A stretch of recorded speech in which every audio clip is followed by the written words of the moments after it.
welcome to Friends I'm No Longer Friends With the podcast, and this is the YouTube channel. And then welcome Tania Richard from the podcast Race, Culture, and the Culture of Race, or Tanya's take, Yes. Race, Culture, and the Culture of Race. Moving too fast. That's okay.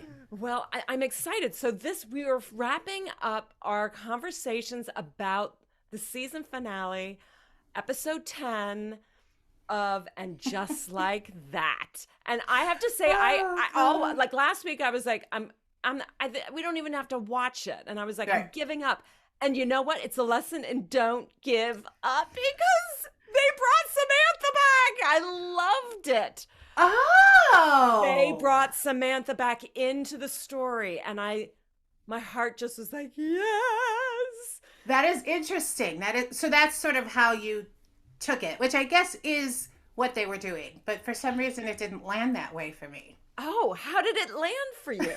It just felt manipulative. I don't know how comfortable I was with the way they were using Samantha, knowing full well that Kim Cattrall wasn't on board. And I guess it's a little meta in a way, because whatever processing they were going through in terms of Carrie's relationship with Samantha, they also were doing it to some degree in terms of their relationship with Kim Cattrall, right? Because it's a notoriously, frayed relationship now with the writer, Michael Patrick King, writer-producer, and with Sarah Jessica Parker. So I was all along a little bit like, there's something creepy about, yes, they own the character, so they have every right to do whatever they want, right? Mm-hmm. But the fact that they were having them sort of live in this texting universe, I thought was kind of manipulative. And then to go so far as to say, like, we're going to meet, I thought that was kind of manipulative.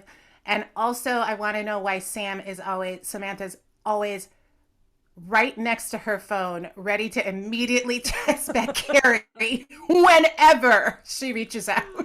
Well, I see your points. I see them. But I'm going to say I just was so thrilled they brought her back in. And that they didn't let her go. And so it just affirms that there is definite love there. And I also loved that well, I'm going to give a shout out to the most recent episode, which was episode 5 of Friends I'm No Longer Friends With, and the title is First Love to BFF to Bridesmaid to. And that was a great episode. Thank you for listening, and thank you for saying that. Mm-hmm. The guest who I had on who shared her story, I love that she said, "I'm not a chaser. I don't like to chase." Mm-hmm. And I think if you give it a listen, I think she did pursue a little bit and then was like, I'm done. So I appreciated that Carrie chased. Not too much, but she chased. Sure. And so I appreciate that. Not saying we all should chase. I'm saying there's a time when you're like, I'm done chasing. I'm done. Right. And so a story that lives in my head is that Carrie's chasing because Carrie has some accountability there. Do you know what I'm saying? Carrie knows that there's things that this is totally in my mind. This is probably not in the writer's room, but I love it. There's some accountability and some deep discussion. I know there's doubt in you, but I'm not going to doubt. I'm going to celebrate. I'm going to celebrate it. Do you know what I'm saying? They brought her back. Well, I feel like I would have liked to have seen an apology when we're talking about accountability, right? Yes. I think that would have been lovely. Yes. I'm sorry. And then Samantha says, I'm sorry, right?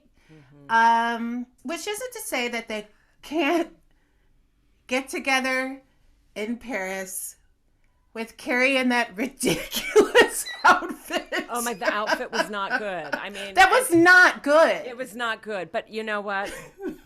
I like that we can't be perfect. And I think that's the message of that dress. No, that dress was unacceptable.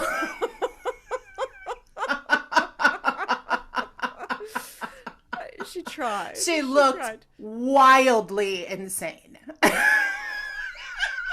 I want to say let's bring insane back. Let's bring insanity I back. mean, and this is no disrespect to the insane. In fact, that dress was disrespectful to the insane. I don't know what to call that outfit and what she looked like walking down the streets. But we digress. And here's another shout out is that Carrie finally became a best friend to herself by going alone. And we talked about that in our first, I think, episode 6 of And Just Like That. Sure. That was our first episode ever. And you said, I feel like Carrie is not an independent person. She has to be taken care of by her friends. And she finally steps out to Paris on her own. And so bravo. Because I do think a lot of lessons that I've gotten from the loss of a lot of BFFs is how am I my BFF? How am I? Preach. That's good. That's good. I'll take it. As you said, the rumor is strong that there will be a second season. Wow. I don't know if I'm good at... Well, this finale, I was so delighted by many things that they did. Yes. So they got me back. So if we want to come back, we can come back. No, they did the thing that they do well, which is yes to that ending, right? Yeah. Yes, but I didn't...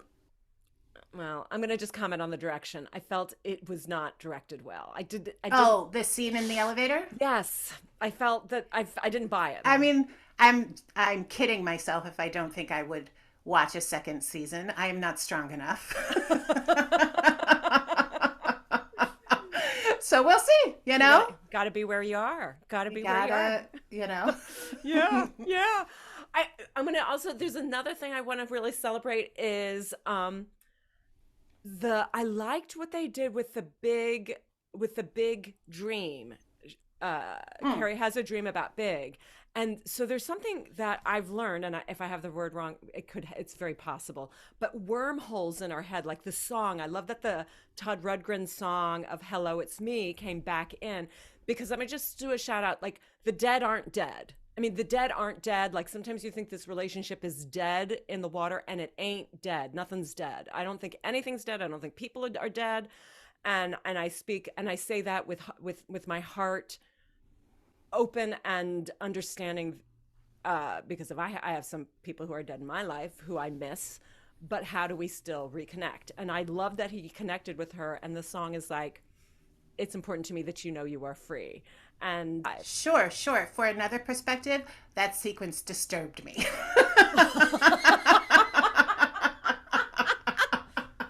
No, I just thought I was just creeped out. I was just creeped out because of, what we know about Chris Noth and how clearly there was supposed to be, footage with him within that. And so that just kind of creeped me out. But so real life came in, yes. Well, and finally, the friends became empathetic to each other, the 3 friends, near the end. Do you know what I'm saying? With the conversation. Yeah, they got there. Yeah, they got there. Yeah. Any final thoughts?